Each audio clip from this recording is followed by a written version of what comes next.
எதிரிகளோட alien ராணுவம் ஒரு போர் தொடங்குறதுக்கு முன்னாடி அதுல யாராவது ஜெயிக்கணும்னு முயற்சி பண்றப்போ அப்பாவி மக்கள் தான் சாகுறாங்க. ஆமா, கவசத்துக்குள்ள இருக்கிற ஒரு கோழதான் நீ. அது மட்டும் இல்லனா நீ யாரு? புத்திசாலி, பணக்காரன், ஆணழக, வேற என்ன வேணும்? கவசமே இல்லாம உயிரை தியாகம் பண்றவங்கள பத்தி எனக்கு தெரியும். உன்னை பத்தியும் தெரியும். உனக்கு பேரும் பெருமையும் வேணுங்கிறதுக்காக சண்டை போடுற. தியாகன்ற எண்ணம் உன்கிட்ட இல்லவே இல்ல. உன் உயிரை கொடுத்தாவது மத்தவங்க உயிரை காப்பாத்தணுங்கிற எண்ணமும் இல்ல. என் உயிரை கொடுக்காமலே காப்பாத்துவேன். உன்னால தப்பிக்கதான் முடியும். உன்னால யாருக்கும் எந்த ஆபத்தும் வராது. ஆனா ஹீரோ மாதிரி நடிக்கிறத நிறுத்த. ஹீரோ உங்களை விட என்ன யாரால தடுக்க முடியும்? அவெஞ்சர்ஸ் தான். எங்களோட டீமுக்கு நாங்களே வச்சுக்கிட்ட பேரு பூமியை சேர்ந்த சிறந்த ஹீரோஸ்னு சொல்லிக்கிறாங்க. ஆமா, அவங்கள பாத்திருக்கேன். அப்படியா? ஆனா நீ யார பத்தி முழுசா தெரிஞ்சுக்காம போயிட்ட. சரி, யாரெல்லாம் இருக்காங்கன்னு பாக்கலாம். உன்னோட சகோதரன், அந்த பாதி கடவுள், ஒரு சூப்பர் சோல்ஜர், அவரு மரணத்தையே ஏமாத்திட்டதா சொல்றாங்க. அப்புறம் கோவம் வந்தா உங்க அப்பனையே போட்டு தள்ளுற ஒரு அரக்கன், 2 திறமையான வீரர்கள். ஆனா நீ தேவையில்லாம இவங்களை எல்லாம் தொல்லை பண்ணி உங்களோட பகையாளி ஆக்கிக்கிட்ட. என் திட்டமே அதுதான். இது நல்ல திட்டம் இல்ல. அவங்க எல்லாரும் ஒன்னா சேர்ந்து வருவாங்க, ஒன்னு அழிக்க. என்கிட்ட ஒரு படையே இருக்கு. எங்க கிட்ட ஹல்க் இருக்கான். அந்த அரக்க எங்கேயோ தொலைஞ்சிட்டான்னு கேள்விப்பட்டேன். ஏய், நீ ஒரு விஷயத்தை புரிஞ்சுக்க மாட்டேங்கிற. இது உன் உலகம் இல்ல. நீ உன் உலகத்துல வேணா பெரிய ஆளா இருக்கலாம், ஆனா இந்த பூமியில இல்ல. உங்ககிட்ட பெரிய படபலம் இருக்கலாம், எங்களால எதிர்க்க முடியாம போகலாம். ஆனா எங்க இலக்கு நீ மட்டும்தான். பூமியை எங்களால காப்பாற்ற முடியலனாலும் அழிஞ்சு போக அனுமதிக்க மாட்டோம். உன் மேல அதிக அக்கறை இருக்கிறவன். ஆனா நான் அவெஞ்சர்ஸ் எல்லாரையும் கொன்னவன். என் கனவுல பார்த்தேன், ஆனா டீம் கிட்ட சொல்லல. எப்படி சொல்றது? அவங்க இறந்து கிடந்ததை பார்த்தேன், உணர்ந்தேன். உலகமே அழிஞ்சிருச்சு. காரணம் நான் தான். நான் தயாரா இல்ல. நான் முயற்சி பண்ணலையோன்னு தோணுது. மயங்கல எதிர்கால என் கண்ணுக்கு தெரிஞ்சது. கெட்ட கனவில்லை, என்னோட பிற்கால சரித்திரம். நான் தொடங்கி வச்ச பாதையோட முடிவது.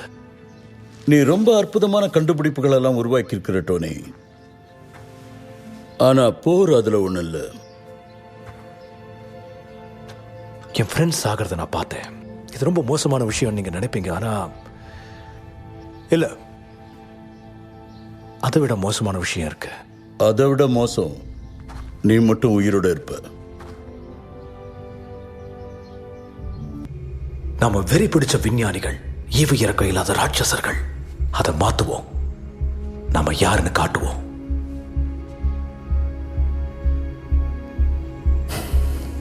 இது ஒரு சுழல் இல்ல, போராட்டத்தோட முடிவு.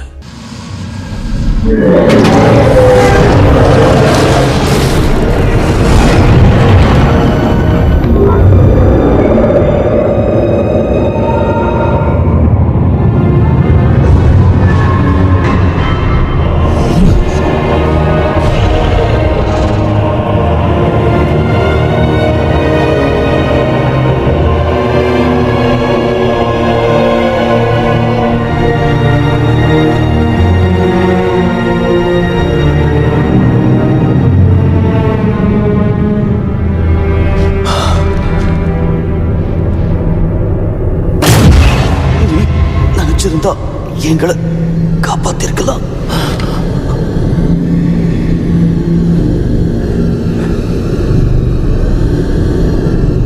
எதுக்காக முயற்சி பண்ணாம விட்டுட்டு?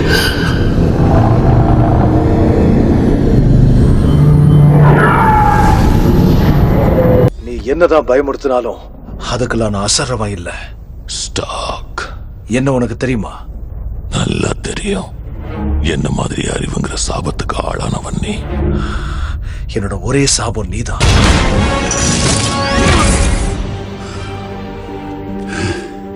உடம்புல ஓடுற ஒரு துளி ரத்தத்துக்காக எல்லாமே.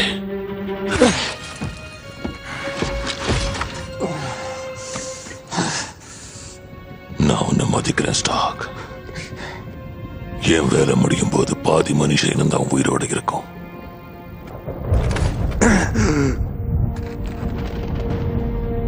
உன்னை ஞாபகம் வச்சுக்குவாங்க நம்புறேன். நான் அவனை மிஸ் பண்ணுவேன், நீங்க என்ன மிஸ் பண்ணுவீங்க. எங்க பார்த்தாலும் ஒரே சோகமா இருக்க போகுது. நான் உன்னை மிஸ் பண்ணுவேன் டோனி.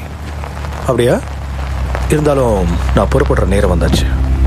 நான் பேசாம கிளின்டோட வழியை ஃபாலோ பண்ணலாம்னு நினைக்கிறேன். பெப்பருக்கு ஒரு ஃபார்ம் ஹவுஸ், யாரும் அதை வெடிக்க வைக்காம இருக்கணும். எளிமையான வாழ்க்கையா?